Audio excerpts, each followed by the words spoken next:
Thank you for listening to ShulchanAruch.com.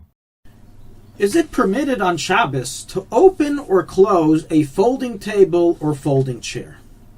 While many people are used to and accustomed to opening and closing folding chairs on Shabbos, there are many people who are hesitant to open a folding table.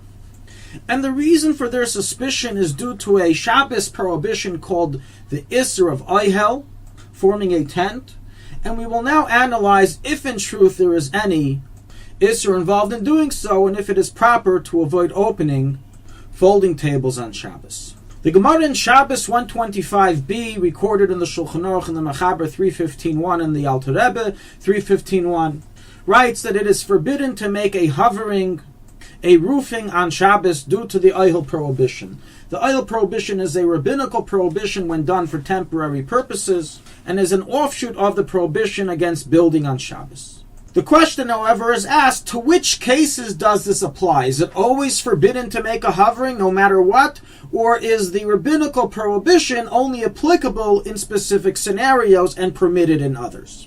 So some of the general guidelines that are explained in chapter 315 in the Paiskim. The extremity of the prohibition against making a hovering or roofing on Shabbos is specifically in a case that the intent of the hovering is to protect people or an individual who is resting or sitting under that hovering, and protect him from rain, from the sun, from light, from bugs. It's for protection purposes of a human that is under it. That is the ideal case of Oihel that is prohibited, rabbinically, even when done temporarily. If, however, the intent of the hovering is not to give protection for people sitting under it, but simply, for example, to sit on the hovering, I want to sit on the chair, I want to eat food on the table, then it has different laws and may be made on Shabbos under certain conditions. What are these conditions? There's a few cases in which it's allowed. Case A, if its legs or walls were pre-attached to the hovering before Shabbos, or if it does not have any walls at all but just simply legs. Or even if it has walls and was not put together before Shabbos but is made with an irregularity. So rules the Mechaber in 315.3 and the Alter Rebbe in 315.9 in detail. And so is the halacha. Practically based on these cases of exception, which each one is independent of the other, it is clearly permitted without any doubt and without any restriction to open a folding chair or a folding table on Shabbos. And doing so poses no Oihel prohibition or any other prohibition, and those who avoid doing so, it is simply from lack of knowledge of the intricate details of the laws of Oihel. So is clearly ruled in the Alter Rebbe in 315.13 that any temporary tent which one has no intention into making into a tent, the sages only prohibited spreading over walls which one had already set up under it on Shabbos, if it was not attached to the walls before Shabbos. However, if the roofing had already been attached to them from before Shabbos, but it was placed there folded, then it is permitted to spread it out and set it up on Shabbos. For example, says the Alter Rebbe, a chair made from individual parts, and when one wants to sit on it, he opens it and spreads and stretches the leather seating.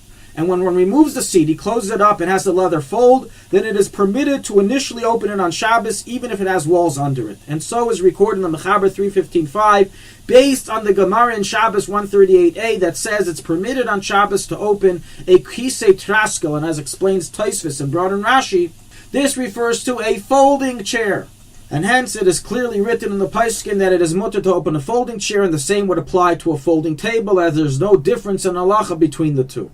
Even if the frame of the folding table it's not just a leg frame, but it actually forms a wall like a box, even in such a case it's mutter so long as it's been attached before Shabbos and it simply opens and folds and open and folds, as that is the case in discussion in the Gemara and Shulchan Aruch that we mentioned. Regarding if the table or chair surface is not attached to its frame legs, meaning you set up the legs and then you have to rest the frame on top of it, so even in such a case, if the legs are mere legs, and they don't form actual walls, it's not a box, it's just a leg frame, it is permitted to rest the cushion of the chair on it or rest the table on it without restriction, so long as one doesn't fasten and attach the table to the legs, as that would be an issue of tikkun kli of making a vessel on Shabbos. But regarding Oihel, there is no Oihel prohibition, as it simply has a leg frame and not actual walls.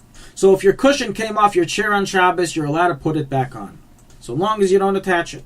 So to summarize, it's mutter without restriction to open folding chairs and close them. It's mutter without restriction to open and close folding tables.